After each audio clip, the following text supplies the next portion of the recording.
Bom dia. Bom dia. Bom dia.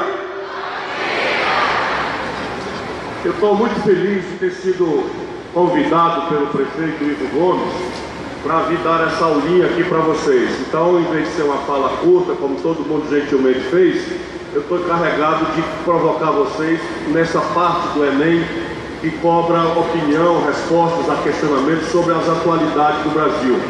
Tanto que tem a ver com a economia como política, que é a minha experiência. Eu fico feliz porque desde a hora que o Ivo me convidou, eu lembro também do meu período, né, que antecede essa hora da gente terminar, na minha época era o segundo grau, e a angústia do funil de entrar na universidade, né? Muita gente querendo, merecendo entrar e as vagas apertadas, e a gente fica com aquela angústia, e essa angústia, ela pode e deve ser transformada numa energia para a gente não fazer a própria emoção da gente atrapalhar o nosso esforço de fazer. Então a hora é agora. E antes de entrar na aula, eu vou dar algumas dicas para vocês. Vocês já repararam que o dia tem 24 horas, quer dizer, isso todo mundo sabe, né? 24 horas. Mas vocês repararam que se você dividir por 3, o dia tem 3 blocos de 8 horas, que é hora pra caramba, né? 8 horas é muito tempo. Então se você usar um bloco inteiro para dormir, tá bom demais, você dorme 8 horas e é importante para estar repousado, especialmente lá mais perto da prova. Se você usar 8 horas para malandrar, porque também é importante, né, esfriar a cabeça, dar uma namoradinha, né, beber um pouquinho, guaraná, água de coco. Já olharam para mim com a cara feia ali, como se aqui ninguém tomasse uma, né, cervejinha moderada de vez em quando. E aí repare, se você dormir 8 horas, você malandrar 8 horas, você tem 8 horas inteirinhas para dedicar ao troféu da vida de vocês, porque a gente sobe a rampa até a hora que entra na universidade. Daí para frente, a vida muda completamente. A alegria que você experimenta, o sentimento de realização pessoal, a alegria que você dá aos pais que vivem olhando, né, torcendo, sofrendo, às vezes se sacrificando, muitas famílias muito pobres se sacrificam para ver o filho crescer.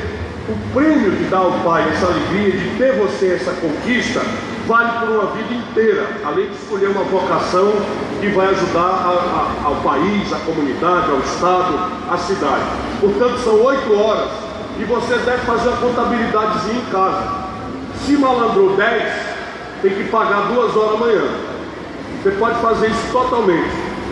Dormiu 10 horas, está devendo 2 horas ou para malandragem ou para o estudo.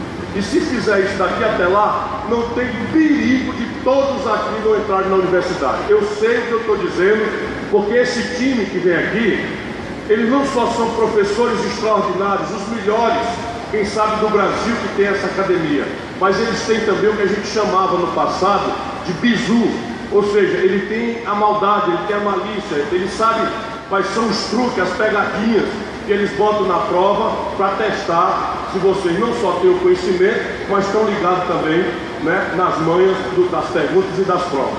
Portanto, muito boa sorte, não errem, que vocês é só ter tranquilidade. Aqui estão futuros 1.500 universitários e profissionais de nível superior do Brasil. Tudo sobranense ou da Zona Norte, que são os irmãos e irmãzinhos queridos da minha terra. Veja bem, nós estamos no Brasil hoje passando uma crise muito grave, uma crise muito importante, que é uma das mais graves crises da história brasileira. Ela é grave assim porque ela tem diversos aspectos acontecendo ao mesmo tempo. O aspecto mais visível, esse que está mais contundentemente a gente assistindo na televisão, é o aspecto político e moral, né? Uma generalizada denúncia de corrupção, uma sequência de operações judiciais, de Polícia Federal, do juiz Sérgio Moro, que é lá da vara de Curitiba, da chamada Operação Lava Jato, e todo um conjunto de grandes políticos, de pessoas que eram famosas, sendo enroladas em acusações extremamente constrangedoras. Você tem um aspecto também institucional no país, porque nós acabamos de fazer um impeachment, ou seja, nós interrompemos o mandato de um presidente eleito, no caso a presidenta Dilma Rousseff, por conta de um pretexto que foi chamado de crime de responsabilidade fiscal, que é uma coisa que é a primeira vez na história que se usa isso. E você tem um aspecto muito grave que está perpassando todas essas crises e que explode aonde a gente está diariamente, que é a crise econômica. No Brasil hoje, nós temos 14 milhões e 300 mil pessoas desempregadas. Esse é o número oficial do IBGE, que é o Instituto Brasileiro de Geografia e Estatística, que faz periodicamente a apuração desses dados, de economia e dados sociais. Pois bem, pelo IBGE, o último dado, o Brasil já está com 14 milhões e 300 mil pessoas desempregadas. Isso significa que de cada 100 pessoas sadias para trabalhar, que estão procurando emprego, 13,5, como se existisse meia pessoa, a estatística faz isso, estão desempregadas hoje no Brasil.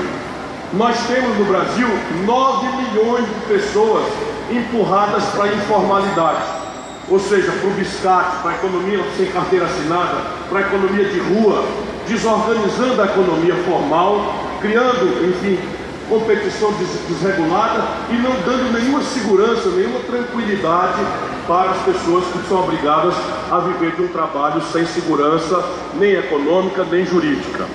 São essas crises que talvez mereçamos hoje conversar um pouco sobre elas e entender a raiz delas.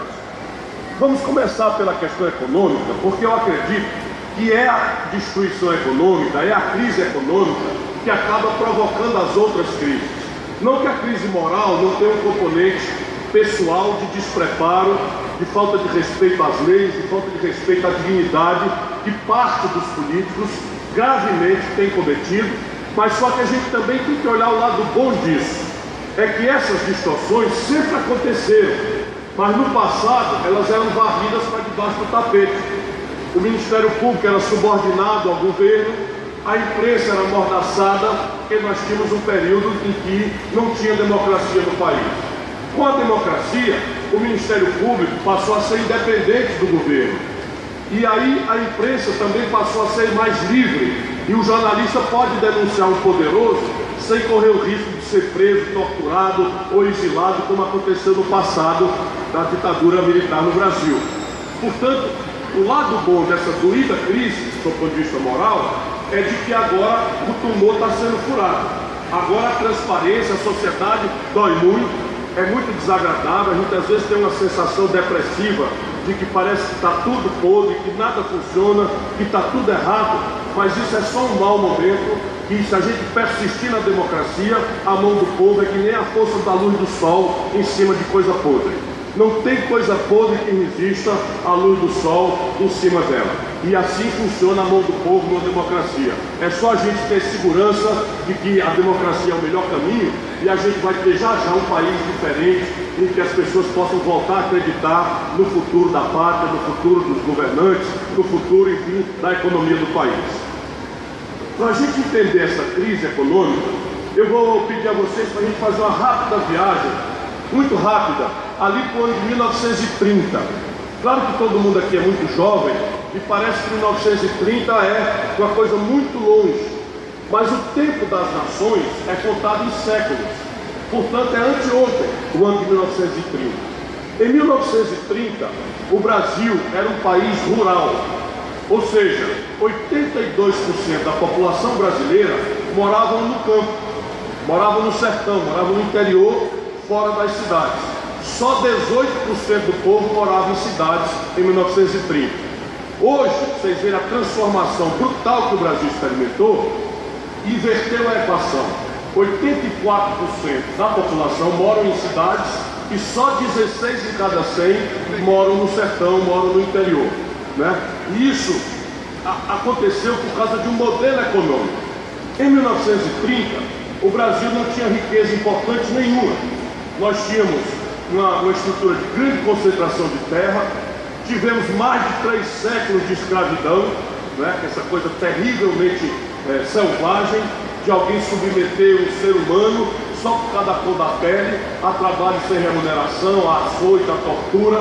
E o Brasil tinha, lá em 1888, acabado com a escravidão e trouxe muita gente de fora, os migrantes italianos, japoneses, alemães, para substituir essa mão de obra escrava, também com salários muito baixos, também sem condição nenhuma de proteção social. Em 1930, no Brasil, houve uma revolução.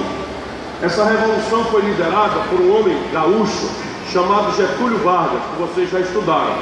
E o sentido dessa revolução era modernizar as estruturas brasileiras. Por exemplo, só a partir de 1930 é que o voto passa a ser secreto, de maneira que uma pessoa não precisa se submeter à pressão de ninguém, porque o voto é secreto. Só depois de 1930 é que as mulheres brasileiras passaram a ter direito de votar. Você imagina uma coisa dessa? A democracia que tinha até 1930, só quem podia votar era homem. E homem com patrimônio. Hoje, em 1930, passam a votar todos os brasileiros, as mulheres, e depois vem melhorando, e entraram os analfabetos, e entraram os jovens de 16 anos para cima. De maneira que hoje nós somos a maior democracia eleitoral do mundo, porque o voto no Brasil é obrigatório. Então nós somos todos obrigados a votar, e isso faz com que o Brasil seja o país de democracia formal maior do mundo, porque nenhum outro país do tamanho do Brasil tem a democracia com voto obrigatório como nós. Pois bem, em 1930, na parte econômica, o Brasil só produzia coisa do sertão. E a única coisa que era mais rica, que tirava do sertão também, ou do interior, do campo, era o café lá para baixo, o sul-sudeste do Brasil, e a cana-de-açúcar aqui para cima, na parte ali de Sergipe, Pernambuco, uma parte da Bahia. Então isso era a economia do Brasil. Nessa data, os políticos da época, liderados pelo Getúlio Vargas, montaram um projeto nacional de desenvolvimento que tinha por objetivo modernizar a economia brasileira, fazendo com que nascesse uma indústria. Por que uma indústria? Porque a indústria é a atividade econômica que mais enriquece. A indústria é a atividade econômica que paga os melhores salários. E a indústria praticamente é aquilo que nós usamos para viver. Por exemplo, o celular, a câmera, o microfone, os remédios que a gente toma, os carros que a gente anda, os ônibus que a gente anda, tudo isso é a indústria que produz. Então o modo de vida moderno é industrial, não é rural. O que não quer dizer que não haja uma importância grave, porque é que a gente come vem do campo. Então não estou dizendo que não é importante, apenas a indústria é mais enriquecedora e paga melhores salários e produz o modo moderno de vida que a gente quer usufruir. Pois bem, qual era a indústria que o Brasil ia praticar? Nós, na época, comprávamos tudo do estrangeiro. Por exemplo, pá, picareta, enxada, toda essa parte de faca, facão, foice, toda essa parte de implemento agrícola era feita artesanalmente. E o Brasil, então, tinha uma dificuldade enorme para aumentar a produção. E a gente comprava industrializado de fora. Pá, picareta, enxada, foice, facão, tudo isso a gente comprava de fora. Os carros que começaram a rodar, todos vinham de fora, porque o Brasil não sabia fazer carro.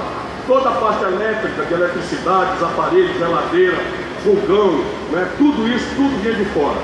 Então, eles fizeram um mapa do que o Brasil comprava do estrangeiro com grande quantidade e resolveram produzir aqui mesmo no Brasil essas coisas. Isso se chamou substituição de importações. É uma coisa que muda a história do Brasil. Substituir importação quer dizer, tudo que eu compro lá de fora, eu vou tentar fazer aqui dentro. Para tentar fazer aqui dentro, nós tínhamos alguns problemas. O primeiro era de onde vem o dinheiro. Quem é que vai pagar essa indústria? O Brasil não tinha capitalista e os poucos capitalistas que a gente tinha eram ocupados no campo. E, portanto, não queriam saber dessa novidade que politicamente ia mudar o prestígio desse campo para uma nova classe burguesa que nasceria na indústria, nas cidades. Então, houve grandes conflitos políticos por conta dessa ideia nova que nasceu no Brasil. O próprio ano de 1930 foi uma revolução. Em 1932 houve uma guerra civil no Brasil, pouca gente sabe disso. Em 1932 o estado de São Paulo, revoltado com essa novidade, com as providências que estavam sendo tomadas, levantou-se em armas. Morreram muitos brasileiros, muitos cearenses lutaram lá ao lado dos gaúchos, ao lado dos mineiros, para sufocar, porque o Getúlio acusou, na época, de que São Paulo estava querendo se separar do Brasil. Isso não parece que seja histórico, não. A briga não era propriamente para se separar do Brasil, era uma briga por poder político, na medida em que havia um acordo desse Brasil antigo, rural, de alternar São Paulo com Minas Gerais. O presidente era de Minas, o outro era de São Paulo, o outro de Minas, o outro de São Paulo, no que se começou a chamar de política do café com leite. Café porque São Paulo produzia café e leite porque Minas produzia leite. E a conversa era tudo na bico da pena, porque, como eu disse a vocês, as eleições eram tudo de araque, era tudo fraudada. E com a Revolução de 30, botaram o povão, as mulheres, todo mundo para votar, e aí melaram o jogo da política do café com leite, justamente na hora que São Paulo, o café, ia sumir com Júlio Prestes. E aí houve a Revolução, e com essa Revolução eles se revoltaram em 32, a Revolução foi em 30, e eles se revoltaram, pegaram em arma e a bala comeu, e morreu gente, naquela época lá em São Paulo. A bandeira deles, a bandeira dos confederados, lá está aqui no Museu Histórico e Antropológico do Ceará, porque foi o cearense que capturou a bandeira quando houve a última batalha que derrotaram lá os revoltosos de São Paulo, e os cearenses que estavam lutando lá pegaram essa bandeira e trouxeram como espécie de troféu histórico da nossa participação na garantia da Revolução de 30, lá na briga de 32. Lá em São Paulo eles chamam de Revolução Constitucionalista, porque estavam, na verdade, dizendo que a Revolução de 30 tinha revogado a Constituição que estava em vigor e tinha imposto a Constituição autoritária sem o voto de uma Assembleia Constituinte. Isso ainda a história vai pacificar, porque isso é muito cedo, ainda tem muito ódio, ainda tem muita gente viva até, né? E quando eu assumi o governo do Estado, queriam, Isolda, nosso governador, o Zé lá de São Paulo, pediram para eu devolver a bandeira. E eu até me doí com isso e pensei em devolver. Fui consultar os nossos anciãos, né, do Instituto Histórico do Ceará, e eles mais nem pensar. E tinha deles lá que tinha lutado, outros que tinham perdido o filho e tal, e essa bandeira ainda está no nosso Instituto Histórico aqui do Ceará, lá em Fortaleza. Pois bem, 35 houve outra revolta, 37 houve um golpe, só para vocês verem que foi uma agonia muito grande para produzir essa mudança de paradigma econômico de um Brasil rural para um Brasil industrializado. E o capital, que eu disse a vocês, não existia, nós criamos uma dívida externa. O Brasil começa, então, que é uma coisa muito forte hoje, um problema muito forte hoje, a criar uma dívida em que o governo toma dinheiro emprestado do estrangeiro para fazer a Petrobras, para fazer a Vale do Rio Doce, para fazer a Companhia Siderúrgica Nacional, para fazer a Telebrás, para fazer a Eletrobras, para fazer, enfim, todo este Brasil moderno, urbano, industrial, que era o sonho dos revolucionários do 30. Isso repetiu, só para dar mais informações para vocês, um modelo econômico que foi inspirado por um grande intelectual inglês chamado Keynes. Então, para o Keynes, a iniciativa privada, ou seja, só os empresários sozinhos, não tem força para fazer o desenvolvimento acontecer. Para o Keynes é preciso que o Estado, ou seja, os governos, entrem na economia, ainda que associado com os empresários, para fazer o desenvolvimento acontecer, especialmente a distribuição de renda. Porque o capitalismo solto, selvagem, acaba produzindo concentração de renda, desigualdade e instabilidade política. Pois bem, acelerando aqui o passo, para não esticar muita conversa. Esse modelo, chamado Nacional Desenvolvimentista, produziu a 15ª economia industrial do mundo. Repare bem, o Brasil, em apenas 4 décadas, 40 anos, saiu do nada e virou a 15ª economia industrial do planeta, mostrando uma força muito grande que a nação brasileira tem quando organizada a sua força, a sua inteligência, a sua estratégia ao redor de um projeto que, volto a lembrar para vocês, se chamou Nacional Desenvolvimentista. Só que esse modelo, como dependia de dinheiro de fora, esse modelo ali pelos anos 80, esse modelo morreu. Por quê? Porque o dinheiro antigamente era um dinheiro de muito longo prazo, você tomava dinheiro emprestado e tinha 15 anos para pagar. De repente você mudou a personalidade do dinheiro internacional porque eles passaram a usar os meios eletrônicos. E hoje o dinheiro, eles chamam de smart money, em inglês. Que em tradução português, como vocês sabem, quer dizer dinheiro esperto. Ou seja, fica um camarada em Wall Street, que é onde está a Bolsa de Valores dos Estados Unidos, que é um bequinho desse tamanho em Nova York, por detrás de um computador, jogando como se fosse um videogame, tirando bilhões de dólares daqui e botando acolá. E isso acabou destruindo a condição do Brasil de continuar com essa estratégia, porque o dinheiro ficou muito arisco e muito caro, que é o juro, o preço do dinheiro que se paga por enquanto toma emprestado. Quando esse modelo morreu, o Brasil estava sem democracia. E aí nós todos, eu já estava na luta, nós todos tínhamos que fazer um grande acordo para restaurar a democracia no Brasil. Isso era ali mais ou menos em 1985, nós começamos a conseguir a estrutura de voltar à democracia no Brasil. Primeiro, com a anistia. Anistia, todo mundo sabe o que é, uma palavra grega que quer dizer esquecimento. Anistia não é perdão. Perdão é comutação, a gente nem fala muito dessa palavra. Anistia é uma palavra que quer dizer esquecimento.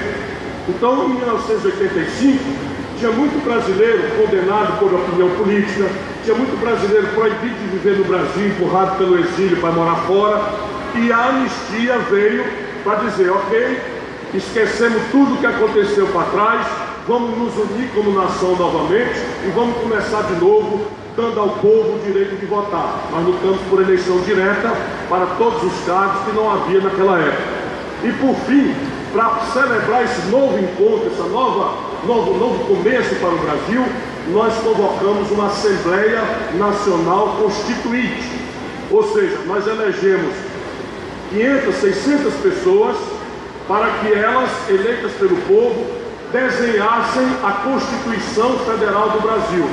E a Constituição Federal é o documento fundador dessa nova era que o país começa a viver desde 1988, dia 5 de outubro de 1988, entra em vigor a nova Constituição brasileira. Era presidente da Constituinte um paulista chamado Ulisses Guimarães, e havia muitos cearenses ajudando a desenhar essa Constituição. O Mauro Benevides, por exemplo, era vice-presidente da Constituinte e fez grandes coisas, enfim, todos os constituintes. E essa Constituição, feita em 88 para recelebrar a democracia no Brasil, é o que manda hoje no nosso país. Então a Constituição de 5 de outubro de 1988, é a Constituição, ou seja, a lei básica, abaixo da qual todas as leis têm que obedecer, que rege o Brasil. Só que a crise econômica, derivada do fim do modelo, continuou. E aí nós tivemos, na redemocratização, uma tragédia no Brasil. O primeiro presidente da nova democracia foi um mineiro chamado Tancredo Neves, que era avô desse Aécio Neves aí, que a gente está ouvindo falar na televisão, homem muito sério, muito respeitado, muito querido pelo país inteiro. Mas olha a tragédia. No dia da posse, eu estava lá, eu estava em Brasília, eu já era deputado, eleito por Sobral. No dia da posse, o Tancredo Neves não pôde tomar posse porque adoeceu com uma doença chamada diverticulite de Merkel. Não sei se a prova do Enem pergunta, mas eu estou dando todos os detalhes que eu possa para ajudar vocês, eventualmente, a escapar de uma pegadinha. E o Tancredo morreu, foi eleito e morreu sem tomar posse. E aí tomou posse o vice dele, que era o Sarney. Esse mesmo Zé Sarney, que ainda está aí, né? Tomou posse. Só que o Sarney não era do lado daqueles que lutaram pela democracia. Ele aderiu na véspera. E aí houve um grande trauma no Brasil, porque todas as forças que ganharam a eleição, que ganharam a anistia e que estavam preparando a nova Constituição, tiveram que segurar o mandato de um camarada que veio do outro lado, embora tenha ajudado ali na passagem. E o que eu queria chamar a atenção para ir terminando, é que ali começa uma crise de outra natureza. Redemocratizado o país, a crise agora tem centralidade na economia. E o Brasil vive um período longo de inflação muito alta. Inflação todo mundo sabe o que é o aumento dos preços. Então naquela época, você teve inflação de até 84% no único mês. Quer dizer o seguinte, só para vocês terem uma ideia, no começo do mês você pagava uma passagem de ônibus por R$1, no fim do mês a passagem passava para R$1,84. Isso era uma inflação de 84% só no mês. E aí nós nos juntamos para fazer agora um outro movimento, agora para derrubar a inflação.